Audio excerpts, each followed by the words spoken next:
I'd like to start off by saying anxiety isn't real, and that there is a balance between the way I used to live, which was filled with anxiety, and the way that I had also lived in the past as a correction, which was recklessness.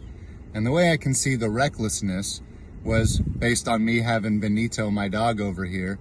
I used to leave my front door unlocked because I had this warped idea of spirituality where if God, in God's infinite power, decided to send a burglar to my front door, which is the only way it could happen, that I would demonstrate my love for God by, if anything had been taken, I would not get emotionally disturbed over the loss of that thing, which would demonstrate my love for God as greater love than whatever I had for that thing. And that was a pretty silly mode of operating, especially when I got Benito, because if a burglar came and kidnapped my dog, that'd be a pretty awful way to treat the animal that I'm in charge of and care for.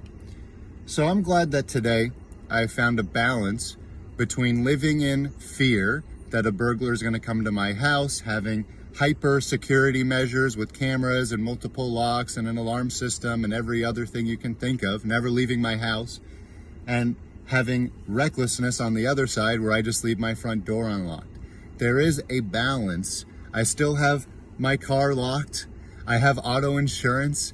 I have other alarms inside the car that came with the car, but I don't spend a lot of my time worried about what will happen in the event that a burglar comes and does something to my car. And by the way, the other day, based on how I had misparked my car, there was somebody who saw sunglasses in my cup holder, broke my front window. The window was sitting in my passenger seat, took my sunglasses and nothing else.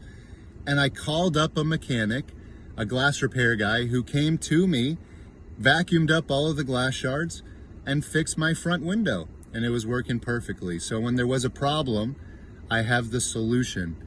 When there isn't a problem, I don't spend my time manufacturing anxiety, worrying about what the problem is going to be and the consequences of that problem. And it's such a good way to live my life.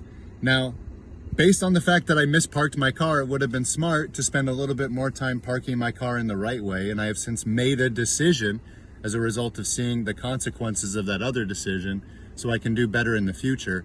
But then I just leave the rest up to circumstance and what will happen, and I'll make a new decision if I see something else has to take place. Such a good way to live life, y'all. Stay in the solution, don't get involved in the problem. Stay happy, y'all.